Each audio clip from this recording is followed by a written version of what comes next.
We have Dave Omoregie, who is the Chief Operating Officer of Konga. And Dave, let's start all over from the top again. You're very welcome to the show. So, as I just said, we're looking, and I hope we can hear you clearly now. We're looking at we're looking at data, Black Friday data from the United States. Adobe Analytics provided it. We also had data from South Africa provided by bank. Okay, so this is Cyber, I believe, what is this now? Cyber Monday. Yeah, Cyber Weekend. This is the weekend from Friday, Black Friday, over to Cyber Monday in the US. 10.3 billion, 7.7% year-on-year growth from Adobe Analytics, right? So again, there is a data source that is giving people data, telling them how the US retailer is reacting and able to spend when it comes to Black Friday. We also looked at data from South Africa as well. BankServe giving the total amount of shopping done for in-store and online, and also giving us a breakdown for online and also for in-store as well. So for Nigeria, my question was, why is it, okay, so here's the South Africa data, right? 2023 Black Friday transactions. This is total, right? Yes, total in-store and online. So 8.6% drop year on year. 4.5 billion, using 18 rand to the dollar, about 240 million. So BankServe, a payment platform in South Africa, they gave them this data. Why not Nigeria? Let's start with the why. Before we get to why is the data missing in Nigeria? Help us. Thank you so much, Rotus. But you know, we're not a public company, so that makes putting information out there so difficult, right? But what I can tell you is that the metrics are looking up for the Black Friday. We realize that people year on year, they would have that time, that budget set out for the Black Friday. And we've seen that they've come out with the metrics around our sessions, customer visits ticking up, and we see that in spite of what has happened in Nigeria in the last couple of months, that people still have some hope. There's still a belief in the system, and we've seen that in how they've patronized the platform. Okay, fine. So Konga is not a publicly traded company, and so you don't have to give out your data. So does that mean that the only way we can get data for, I guess, shopping trends or retail, it has to come from a publicly traded company? Is that essentially how it is? You have no obligation to do this, and you've made it clear. But how else do we find out how people are doing in Nigeria, how they're shopping? I think with the right NDAs, we could have something happen, right?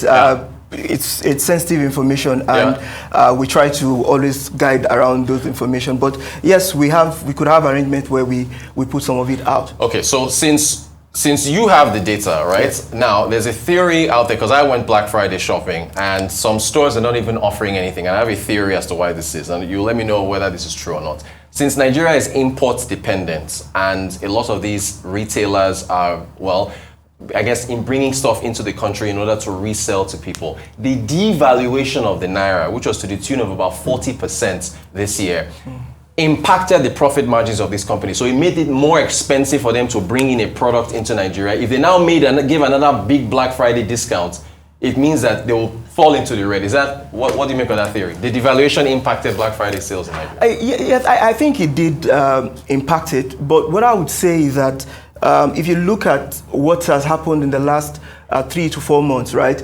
On a month-on-month basis, the average change in the FX rate has been some 23 times in a month. Wow. Right? Yeah. That's significant.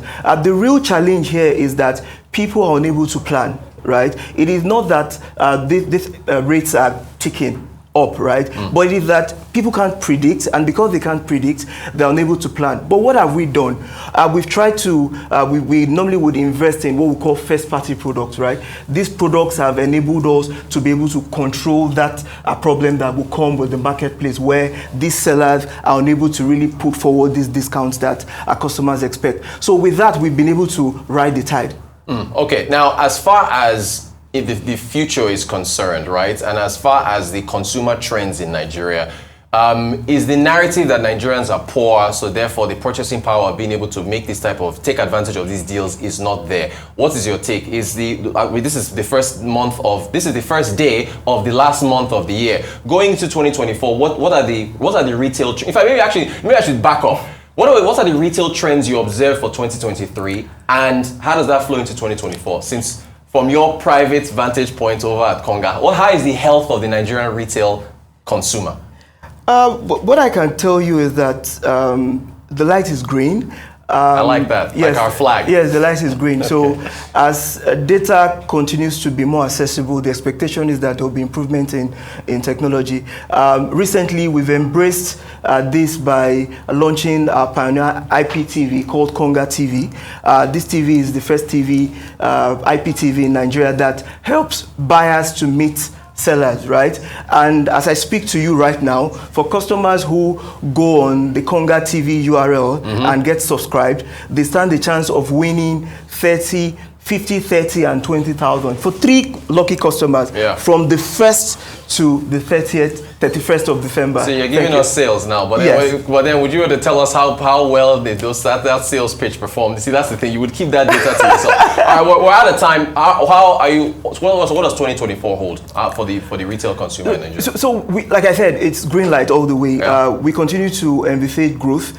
Recently, I think about 2-3 weeks ago, there was this announcement that Amazon eventually has opened Meta actually has opened an API to Amazon. What does that mean? It means we're able to bridge the gap between traditional e-commerce and social commerce, right? So over time, we noticed that there's been this movement of people from the traditional e-commerce to your social media. So you've got Instagram, you've got TikTok. People participate in those platforms, right? So what we are trying to do is to see how we can cross-sell, like you have people cross-relate on those platforms, and we think that that's what the future would look like. Okay, well, the future we want is for me to stand here and have Nigeria's flag here with Black Friday transactions. It will happen. Okay, well, yeah. It will happen. We leave it on that optimistic note. It will happen. Omoregie, the Chief Operating Officer of Konga, thank you so much for joining us. Thank you. It's been a pleasure. Thank you.